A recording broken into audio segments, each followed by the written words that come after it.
विद्यार्थ्यांनो हे बघा, हा आहे मेटल बॉल, ठीक आहे, आणि ही आहे मेटल रिंग. आता तुम्ही बघू शकता मी काय करत आहे, ह्या मेटल बॉलला सिम्पली ह्या रिंग मधून पास करत आहे. You can see this has been passed. हा गेला ह्याच्यामधून पास झालेला आहे.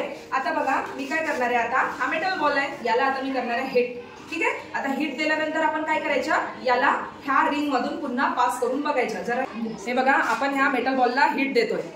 याच्याने काय होणार आहे, मेटल बॉल तापणार आहे.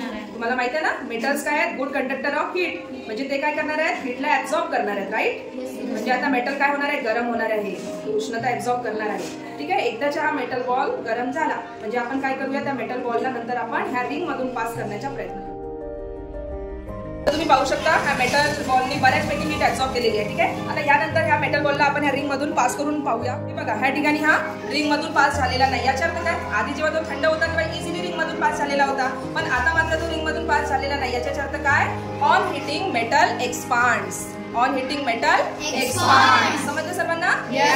On cooling metal contracts.